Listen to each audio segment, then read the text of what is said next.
আসসালামু আলাইকুম everyone, welcome back to my channel. বন্ধুরা সবাই কেমন আছেন? আশা করি ভালো আছেন। আমিও আল্লাহর অশেষ রহমতে ভালো আছি।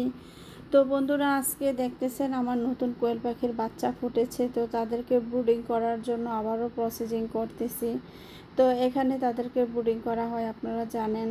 তো ছাদে যেহেতু এখনও কোনো কিছু ওইভাবে করা হয় নাই, তো বাসাতেই করতেছি। হয়তো 2-4 দিন রাখবো, বেশি রাখবো না, ছাদের উপরে নিয়ে যাব। আর এদিকে দেখেন আমি চলে আসছি যে আমার যে বাচ্চাগুলি ফুটেছে ইনকিউবেটর মেশিনে। তো আসলে এখানে হচ্ছে বন্ধুরা, আমি 150 পিস হচ্ছে ডিম দিয়েছিলাম। তো তার মধ্যে আমার 56 পিস কোয়েল পাখির বাচ্চা ফুটেছে আলহামদুলিল্লাহ। তার মধ্যে বাচ্চাগুলি সবগুলি সুস্থ সবল আছে।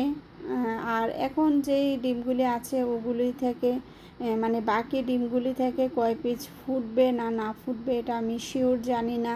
তো আমার যতটুকু ধারণা, আমি যতটুকু বুঝতে পেরেছি, আর বোধহয় বাচ্চা নাও ফুটতে পারে। তো দেখা যাক, আমি আরও একটা দিন রাখবো ডিমগুলি ফুটে কিনা। তো ফুটলে তো আলহামদুলিল্লাহ, না ফুটলে ফেলে দিব আর কি। তো তার মধ্যে দেখতেছেন এই বাচ্চাগুলি আমি এখন ব্রুডিংয়ের ঘরে নিয়ে যাব। তো জাগিতে বিসমিল্লাহির রহমানির রহিম বলে রাখলাম, কারণ একটা একটা করে ওই রুমে নেওয়া সম্ভব না। তো এই জন্য এখন ঝাঁকির মধ্যে রেখে তারপর হচ্ছে ওই রুমে নিয়ে যাব সবগুলি একসাথে করে, যেহেতু অনেক ছোট। তো মাশাল্লাহ দেখেন, সবাই মাশাল্লাহ বলবেন বন্ধুরা, কত কিউট লাগতেছে বাচ্চাগুলি। আসলে হাদিসে বর্ণিত আছে যেই কোনো জিনিস প্রথমে দেখে দেখে মাশাল্লাহ বলতে হয়, কারণ মাশাল্লাহর মধ্যে অনেক রহমত বরকত আল্লাহ রাব্বুল আলামিন দিয়ে দিয়েছেন। তো এই জন্য যদি মানে সবার ক্ষেত্রে যখন যেটাই হয় মাশাল্লাহ বলা, আমি মনে করি যে উত্তম। সবার জন্য বললে সওয়াব আছে, আবার হচ্ছে মাশাল্লাহ বললে কোনো নজর লাগে না।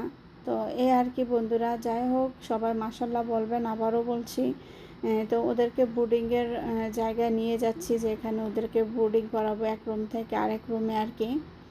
তো আপনারা ইতিমধ্যে দেখতেছেন সবগুলি একসাথে ঝাঁকির মধ্যে রেখেছিলাম। আর এখানে হচ্ছে এসে ওখান থেকে দেখাচ্ছি আপনাদেরকে ব্রুডিংয়ের জায়গাটা। তো এখন এখানে প্যান্ট ছিল পুরনো, এটা কেটে বিছিয়ে দিয়েছি, কারণ এটা ফেলে দিব এজন্য। আর এখন বিসমিল্লাহির রহমানির রহিম বলে বাচ্চাগুলি এখানে ঢেলে দিলাম। মাশাআল্লাহ সবাই বলবেন। দেখেন সবগুলি মানে হঠাৎ করে ঢেলেছি, তো ভয়ে একদম একত্রে মানে জড়াজড়ি করে আছে আর কি। তো কিছুক্ষণ এইভাবে আমি রেখে দেবো আর কি। দেওয়ার পরে মানে কিছুক্ষণ পরে হচ্ছে ওদেরকে খাবার দাবার দিয়ে দেবো আর কি। তো বেশ এখানে ধরেন আরও 1-1.5 ঘন্টার মতো আমি হচ্ছে এভাবে রেখে দেব। তারপরে হচ্ছে অথবা 2 ঘন্টা, তারপরে হচ্ছে ওদেরকে খাবার পানি এগুলি আমি একই সাথে দিয়ে দেব। তো ওরা এখন একটু খেলাধুলা করুক, যেহেতু একটু কম টাইমে ওদেরকে বের করে ফেলেছি। তো আলহামদুলিল্লাহ বন্ধুরা, আজকে দেখতে খুবই ভালো লাগতেছে বাচ্চাগুলি। তো সবাই দোয়া করবেন, আর ভিডিওটা কেমন হলো জানাবেন। তো এখানে বিদায় নিলাম। আল্লাহ হাফেজ, আসসালামু আলাইকুম।